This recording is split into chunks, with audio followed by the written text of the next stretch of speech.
안녕하세요. 예, 바치올 JK입니다. 자, 우리 요즘 유상증자 뉴스가 굉장히 많이 나오는데요. 코스모화학 같은 경우는 지금, 유상증자 1,200억 원의 유상증자를,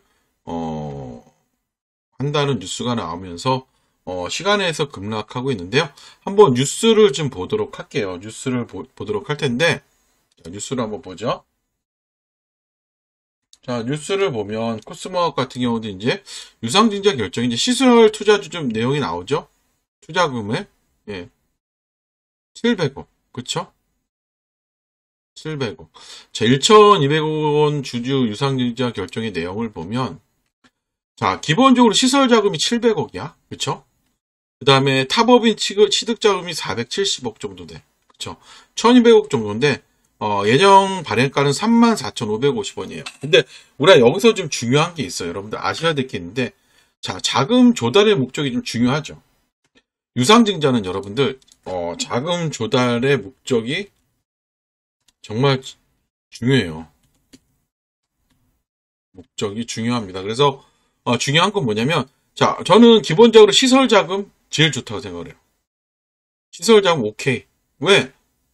우리가 증자를 해서 매출을 올리겠다는 거 아니에요. 시설 자금을 해서 자, 영업 양수 자금 오케이. 가장 안 좋은 건 뭐냐면 운영 자금과 채무 상환 자금이야.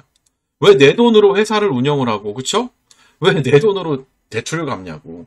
이것만 아니면 주가 자체는 단기적으로는 악재가 될 수 있지만 굉장히 주가가 하락을 했다 반등하는 이 시점은 굉장히 빨리 올라오더라고요. 그래서 유상증자의 내용이 굉장히 중요하니까 여러분들 이거는 꼭 기억을 하셨으면 좋겠고요. 자, 기본적으로 이제 발행가가 얼마냐면 예상은 34,550원 정도 되죠. 그러면 34,550원을 한번 그어놓고 봅시다. 자, 34,550원 정도 돼요. 이게 이제 발행가가 되겠죠. 그래서 요거를 발행가를 보고 한번 우리 여러분들과 함께 대응법이라든지 한번 분석을 해보도록 할게요. 자, 분석을 하기 전에 여러분들 저는 주식을 하면서 가장 중요한 게 뭐라고 생각을 하냐면 저는 추세를 볼 수 있으면 굉장히 좋을 것 같아요. 뭐다? 추세를 볼 줄 알면 좋을 것 같아요. 추세를 볼 줄 알아야 합니다. 저는 이렇게 말씀을 드리고 싶어요. 추세를 보기 위해서는 자, 우리가 뭐에 대해서 알아야 되냐면 눌림목에 대해서 좀 알아야 되거든요. 자, 우리가 눌림목에 대해서 알아요. 눌림목이라에 대해서 좀 공부를 하고 우리 한번 분석을 해보도록 할게요. 자, 눌림목이란 뭐냐면 산 정상이 여기 있다고 생각을 했을 때 우리가 이 산 정상을 위해 한 번에 등산을 할 수가 있어요, 여러분들? 절대 못하죠. 올라가다가 좀 체력 좀 비축하고 올라가다가 체력을 비축을 하면서 우리가 산 정상까지 올라간단 말이에요. 여러분 주식도 마찬가지라고 보시면 돼요. 주식도 절대 강력한 이슈가 아닌 이상은 주가가 한 번에 못 올라가. 이렇게 조종의 흐름을 거치면서 올라가는 거죠. 이 조종되는 구간을 우리는 눌림목 구간이라고 해요. 자, 근데 우리가 눌림목 구간이면 매도의 고민이 생길 때가 있어요. 매도의 고민이 생기지. 내가 기준을 모르니까 팔아야 될까? 난 또 기준을 매도에 대한 이 눌림목에 대한 기준이 없으니까 아니야, 난 홀딩하고 추세를 지켜볼까 하는 이런 고민을 해.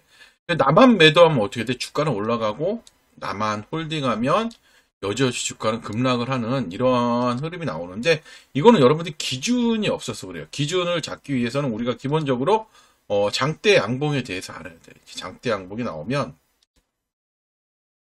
항상 고점을 그시고 절반을 그시고 고점과 절반의 절반을 그세요. 그럼 여기가 1번, 2번, 3번이라고 하면 보통 1번, 2번, 3번 모두 주가는 급반등이 굉장히 잘 나온단 말이야. 그래서 기본적으로 이 안에서 주가는 이렇게 하나의 봉이라고 치면 2번에서 급등, 3번을 이탈하면 하락이 되죠. 결국 뭐냐면 우리가 이러한 부분을 잘 지지하자면 3번을 이탈하면 하락이기 때문에 주가가 올라가다 조정됐을 때 이때 종가의 위치가 1번, 2번, 3번 안에서 홀딩을 하고 추세를 지켜보셔도 되지만 3번을 이탈하면 수익이시면 익절, 손실이시면 손절하시고 빨리 다른 종목을 매매하시는 게 좋으니까요.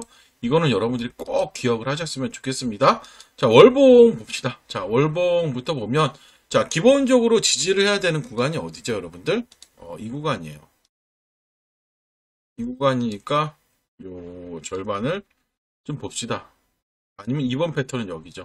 어차피 하락이 나오니까 37,500원 정도를 최종 지지선으로 보고 주봉에다가 37,500원을 그어볼게요. 예, 37,500원을 긋습니다. 자, 이렇게 그어놓고, 자, 우리가 주봉에서 지금 하나 알아야 되는 게 있는데, 테마하지 말고 우량주일 때 우리가 굉장히 많이 쓰는 매매 방법인데, 우량주일 때 이거는 여러분들 알아놓으시면 돼요. 매매 방법. 주봉 60일, 주봉에서 120일선의 의미를 알아야 돼. 주봉 120일선은 뭐다?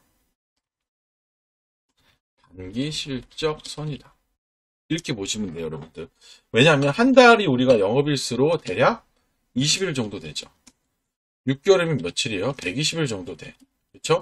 단기 실적 언제 발표해? 6개월마다 발표해. 그래서 우리가 주봉의 120일선 이거는 꼭 기억을 하세요.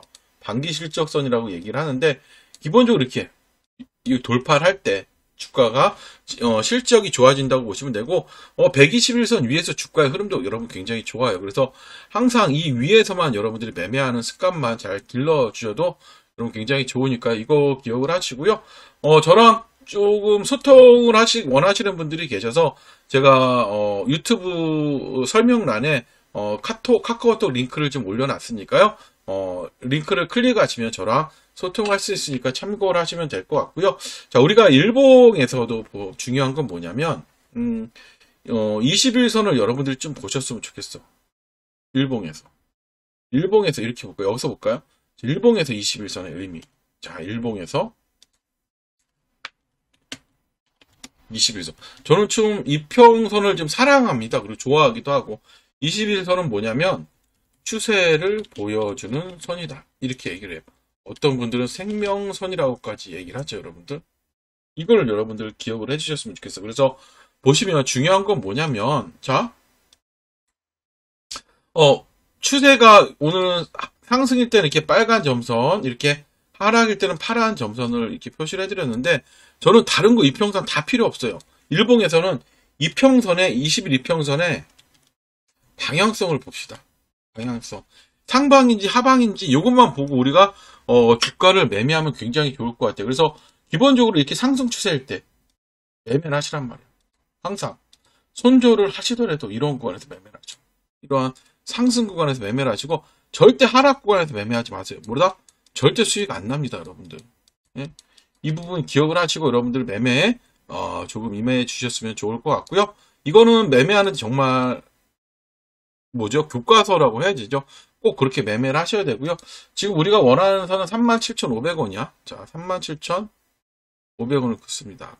눌림의 자리가 37,500원이었으니까 좀 중요한 자리가 37,500원이었어요. 이렇게 그어놓고요. 자, 결국은 이제 뭐 내일 이제 월요일 날 하락으로 시작을 할 수밖에 없겠죠, 여러분들. 그렇죠? 그런데 여러분들, 자, 기본적으로 이제 시간에서 뭐 하한가도 갈 수 있고 그렇게 되겠지만, 기본적으로 우리가, SK 이노베이션을 한번 보면, 자, SK 이노베이션의 주가를 보면, 얘도 뭐야? 이때 이렇게 나왔었잖아. 뭐가 나왔어요? 유상증자가 뉴스가 나면서 급락을 했죠. 얘 그때 한번 내용, 한번 찾아볼까요? SK 이노베이션이 한번 유상증자 내용을 한번 찾아볼까요? 보시면, 자, 봅시다. 유상증자. 이때도 1.2조 원이었죠. 그쵸? 보시면, 내용을 보면, 제가 좀 내용을 보자 그런 게 뭐냐면, 봅시다. 신사업 투자, 이런 거였잖아. 내용을 한번 봅시다. 이거죠? 보시면, 시설 자금이 엄청 많았단 말이야. 그치? 타법인. 어때? 주가 자체가 하락을 했다? 제가 아까 뭐라 그랬어요? 시설 자금과, 좀 이거는 제가 마음에 안 들어요. 채무 상환 자금 왜 주식돈으로 대출을 상환하냐? 이건 별로 안 좋은데, 기본적으로 시설 자금과 타법인 취급 자금, 이런 것들은 크게 나쁘지 않다 그랬잖아. 그러면서 주가 자체는 계속 다시 반등을 했잖아. 그런 것처럼 SK 코스모 화학도 이거를 노려볼 수가 있겠죠. 그래서 어느 정도 주가는 하락을 할 거란 말이에요. 하락을 했다 분명히 다시 반등을 나올 거고, 얘 같은 경우는 뭐예요 지금? 얘 같은 경우는 잠깐만요. 제가 갑자기 이게 늘어났죠. 자, 얘 같은 경우는 뭐냐면 아까 말씀 시설 투자야. 대부분이 시설 투자란 말이에요. 그렇죠? 운용 자금도 없고. 그 때문에 크게 문제가 될 건 아니야. 뭐야? 폐배터리잖아. 뭐 한다고요? 폐배터리 리사이클링 생산 설비를 한다는 거냐. 그러니까 결국 뭐냐면 당분간은 하락세가 지속될 수 있지만 제가 보기엔 이거는 단타적으로 굉장히 접근을 해도 좋은 자리라는 거죠. 그래서 이제 기본적으로 이제 월요일 날, 그쵸? 월요일 날 주가는 하락을 하겠죠. 하락을 할 텐데 뭐 4,500원, 뭐 4만 원대라고 생각을 해도 뭐 4만 원에서 뭐 시작을 한다고 쳐요. 뭐 요 시작을 한다고 쳐도 결국 뭐냐면 이러한 패턴은 안 나올 거겠죠.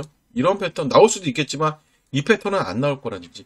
기본적으로 저는 하락을 하더라도 개파락을 하더라도 37,500원 위에서 끝나면 좋겠어요. 요 위에서만 잘 끝나주면 좋겠어요. 윗골이든 아랫골이든 끝나자고요. 이렇게만 끝나면 한번 흐름은 그렇게 단기적으로 반등이 나올 수도 있을 것 같아요. 그래서 이 부분을 기억을 하시고요. 여러분들 너무 주말에 걱정하지 마시고 즐거운 주말 되시고요. 여러분들 결론은 뭐다? 우리 37,500원 위에서만 끝나는 거 좀 한번 좀 그림을 그려보도록 할게요. 브리핑 마치도록 하고 여러분들 좋아요, 구독하기 부탁드리겠습니다. 감사합니다.